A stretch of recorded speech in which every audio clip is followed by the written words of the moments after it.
Tiffin bomb की आरोपी जो खुद मतलब आतंकवादी गतिविधि में थी, आप उसको सांसद बना दियो, उनसे मतलब गलत बयानबाजी करवाओगे। कांग्रेस ने फंसा दिया था, अब तुम कांग्रेस को फंसा रहे हो।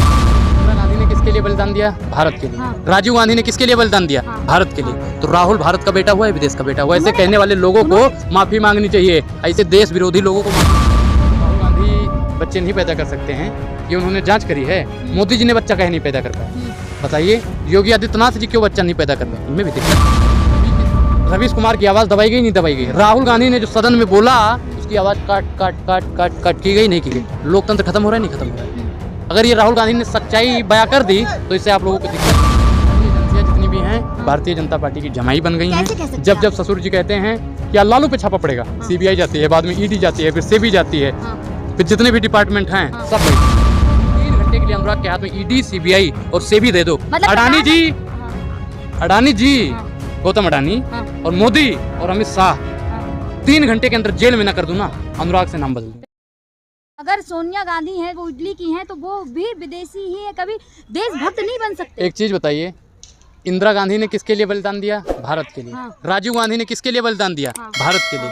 तो राहुल भारत का बेटा हुआ है, विदेश का बेटा हुआ है। ऐसे कहने वाले लोगों को माफी मांगनी चाहिए, ऐसे देश विरोधी लोगों को माफी मांगनी चाहिए। एक नेता पे जिसके पिताजी ने और दादी ने देश के लिए बलिदान दे दिया, आप उनकी मतलब राष्ट्रीयता पे आप उनके आवाज सवाल उठा रहे। चाणक्य नीति को लेकर कहा है कि चाणक्य जी ने कहा था कि माँ जहाँ की होती है बेटा भी वहीं का होता है। तो उस नजरिए से राहुल गांधी कभी भी देशभक्त नहीं बन सकते। काहे नहीं बन सकते? मैं क्या कह रहा हूँ कि दादा यहीं के थे, पिताजी यहीं के थे, नाना यहीं के थे, पूरा रिश्तेदार यहीं का है।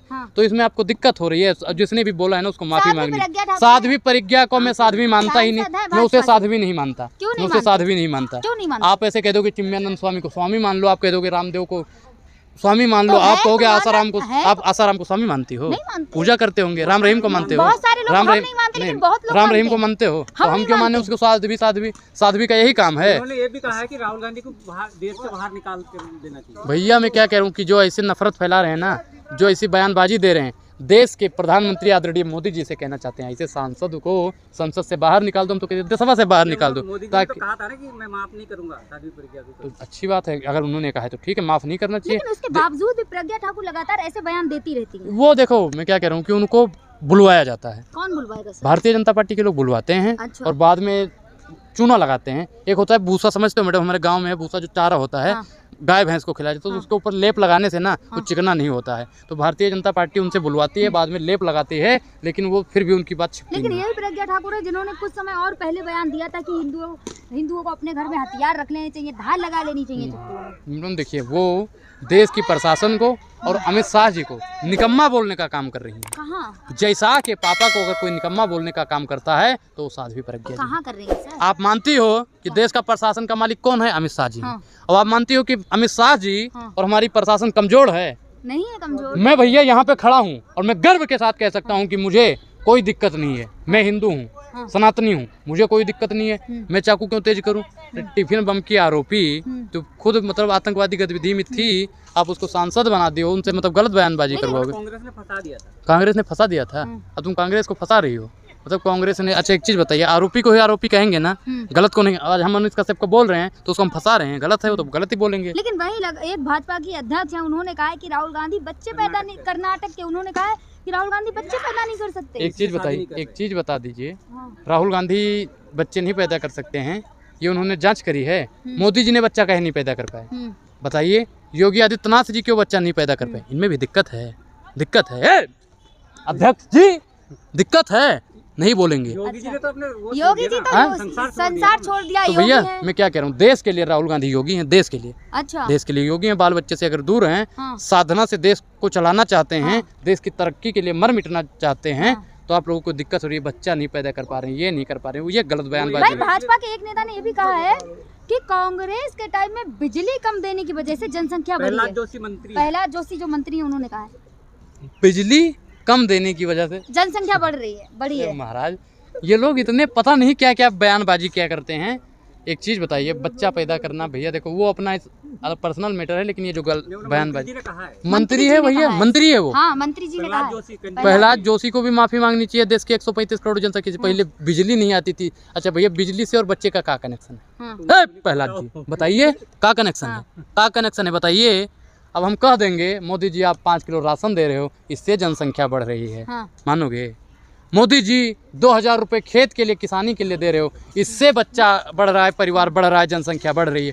मोदी जी आप देश में कहते हो कि महिला सशक्तिकरण करेंगे, महिला सुरक्षित है, इससे जनसंख्या बढ़ रही है।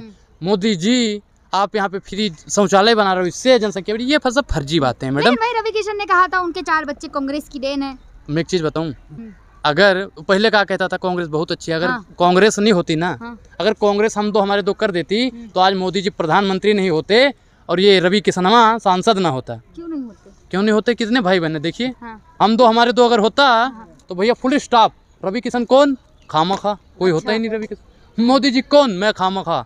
मोदी जी मुख्यमंत्री, प्रधानमंत्री नहीं होते, मुख्यमंत्री नहीं होते। यहाँ पे तो वही चलता फिर। लेकिन लगातार ऐसे बयान राहुल गांधी या सोनिया गांधी पर ये गलत है, ये गलत है। कभी जर्सी गाय या फिर वही मैडम मैं क्या करूँ कि भारतीय जनता पार्टी वाले इतने निकम्मे हो गए हैं, इतने घृणित मानसिकता के हो गए हैं कि जिनके परिवार वालों ने देश की आज़ादी में अहम भूमिका निभाई, आज उन्हीं पे सवाल उठा रहे हैं। ऐसे लोगों पे देश की जनसंख्या 24 में मुँह तोड़ नहीं, मुँह तोड़। लेकिन भाई कहा जा रहा था जब राहुल गांधी कैम्ब्रिज यूनिवर्सिटी में गए हैं लेक्चर देने, तो कहा जा रहा है भारत का अपमान किया है। कैसे भारत का अपमान? कैसे? भारत लोकतंत्र खत्म हो गया ऐसा कहा ना उन्होंने। नहीं, बिल्कुल लोकतंत्र खत्म हो रहा है। मैं भी कह रहा हूँ, बोलने का अधिकार अगर छीना जा रहा है तो लोकतंत्र खत्म नहीं हो रहा है। अगर मैं यहाँ पे खड़ा होकर बोल रहा हूँ, अगर बीजेपी के और संघी लोग आ जाए ना, तबीयत से पकड़ के कूट देंगे। अच्छा। और आप लोग देख लेना, कमेंट में भी कई लोग लिखते हैं भगवा उतार के विरोध करो, ये करो। ए भैया केसरिया है, राम नाम तो सनातनी है, लेके ही चलेंगे। एक चीज बताइए, यहाँ पे नेहा सिंह राठौर की आवाज़ दबाई गई नहीं दबाई गई? हैं, इसकी क्या नाम है, रवीश कुमार की आवाज़ दबाई गई नहीं दबाई गई? राहुल गांधी ने जो सदन में बोला उसकी आवाज़ काट की गई नहीं की गई? लोकतंत्र खत्म हो रहा है नहीं खत्म हो रहा है? अगर ये राहुल गांधी ने सच्चाई बयां कर दी तो इससे आप लोगों को दिक्कत हो रही है। बोल रही कि देश के अंदर बोलना ना, विदेश में जाकर भारत का अपमान कर रहे हैं। विदेश में डंका बज रहा है तो ये भी डंका बजना चाहिए ना। महंगाई का डंका बज रहा है, बेरोजगारी का बज रहा है, संविधान के सामने ये सब का बज ही रहा है, तो ये भी बजना चाहिए ना।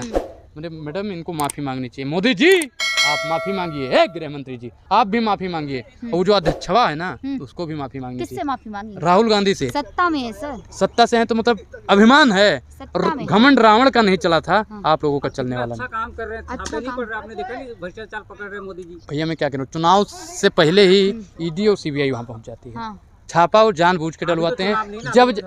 जब बीजेपी डरती है, ईडी और सीबीआई का दुरुपयोग करती है। नहीं करती सर दुरुपयोग नहीं करती। मोदी जी ने कहा सारी एजेंसियां अपने अकॉर्डिंग काम करती हैं। सारी एजेंसियां जितनी भी हैं भारतीय जनता पार्टी की जमाई बन गई हैं। जब ससुर जी कहते हैं कि लालू पे छापा पड़ेगा, सीबीआई जाती है, बाद में ईडी जाती है, फिर सेबी जाती है, फिर जितने भी डिपार्टमेंट हैं सब बैठ जाते हैं। भ्रष्टाचार कर रहे तो भ्रष्टाचार गलत क्या है जो भ्रष्टाचार मिटा रहे? एक चीज बताइए, जिसने सैनिक का पैसा खा लिया, ताबूत घोटाला किया, कितनी बार उन पे बैठी ईडी और सीबीआई? बताइए, बैठी? बोलिए। कर्नाटक में 6 करोड़ मिला बीजेपी। सुनिए, जब गुजरात में जहरीली शराब बट रही थी, जहरीली शराब कहाँ से आई, उस पर कभी ईडी और सीबीआई बैठी? मोदी जी ने जो किया, जो अफवाहें फैलाई, जो भ्रष्टाचार किए, शौचालय का तमाम पैसा खा गए, किसानों का तमाम पैसा खा गए, जो छात्र फार्म भरते हैं सरकारी नौकरी के लिए, सरकारी फार्म का 200 रुपया खा गए, उस पर ईडी और सीबीआई मोदी जी पे कब बैठेगी? मैं क्या करूँ, 3 घंटे के लिए, जैसे संजय सिंह ने कहा है ना, 3 घंटे के लिए, 3 घंटे के लिए अनुराग के हाथ में ईडी, सीबीआई और सेबी दे दो। अडानी जी, गौतम अडानी और मोदी और अमित शाह 3 घंटे के अंदर जेल में ना कर दूं ना, अनुराग से नाम बदल दूं। प्रधानमंत्री बनना चाह रहे हैं? मुझे प्रधानमंत्री बनने की लालसा नहीं है। तो गृह मंत्री बनने की है? लालसा है नहीं। मैं क्या कह रहा हूँ कि मुझे देश की जनता का आवाज ही बनना है। 3 घंटे के लिए ईडी और सीबीआई दे दो। महाराज जी, मोदी कौन सी पार्टी ज्वाइन करने वाले हैं? कोई पार्टी नहीं, मैं कोई पार्टी नहीं ज्वाइन करने वाला। जो देश में किसान, जवान और संविधान की बात करेगा, मैं उस पार्टी के साथ था हूँ। पार्टी है आपको लगता है? आपके नजर में कोई नहीं दिख रही है? तो आपकी नजर से पूछ, मैं क्या कह रहा हूँ, पूछ तो रहे, मोदी नहीं तो कौन है? बाबा रामदेव पूछ रहे हैं, मोदी नहीं तो कौन? मोदी नहीं तो कौन? आप भी बन सकते हो पत्रकार महोदय, संविधान ने इतना अधिकार आपको भी दे रखा है। तो हम क्या करें, रामदेव भी प्रधानमंत्री बन सकता है, लेकिन लाला रामदेव हरामदेव इतना अफवाह फैला चुका है, इतना हिंदू मुसलमान की नफरत कर चुका है कि उसके आने वाली 4-6 नस्लें कभी प्रधान नहीं बन पाएगी। प्रधान नहीं है कोई, टक्कर में नहीं है लाइन में कोई। मैडम देखिए, एक होता है सांड, समझते हो ना, सांड को कोई टक्कर नहीं दे पाता। मोदी जी कौन है? मोदी जी एक इंसान है। अब देखिए ना, जो सर्वे आ रहा है, लोग पिटता है, जो सर्वे आ रहा है उसमें भाजपा आगे अभी भी। एक चीज बताइए, मैं कल एक लेके आऊंगा रिपोर्ट, स्टेज का कमाल होता है। ऑरेंज को कर दिया 99%, हरे का कर दिया 50%, नीले का कर दिया 20%, पीले का कर दिया 20%। यही आज की मीडिया आज की रिपोर्ट यही कर रही है। कल मैं ले आऊंगा, मैं तो कह दूंगा तो भैया कौन है मोदी जी की टक्कर में? मोदी जी के टक्कर में मैं बता तो रहा हूँ आपको, देश की 135 करोड़ जनसंख्या है, 543 कौन सा विपक्ष का नेता है जो टक्कर में है? विपक्ष के मैडम क्या कह रहा हूँ कि जितने भी नेता हैं सब पावरफुल हैं, सब पावरफुल हैं। पावरफुल होने की बात बिल्कुल बन सकते हैं, राहुल गांधी में कमियां हैं, बन सकते हैं बिल्कुल। राहुल गांधी प्रधानमंत्री, तो मोदी जी तो गप्पू हैं। फिर अगर राहुल गांधी पप्पू हैं तो मोदी जी कौन है? गप्पू हैं। अच्छा, प्रधानमंत्री है, सम्मानित पद पर हैं। अच्छा, जब वो मुख्यमंत्री पद पे थे तब उनके मुंह से सम्मान की भाषा ही नहीं निकल रही थी। जर्सी गाय बोल देते थे, 50 करोड़ की गर्लफ्रेंड बोल देते थे, तब कहाँ मरी गए थे? तब सम्मान की भाषा नहीं निकल रही थी। हमको ये सम्मान सिखाएंगे।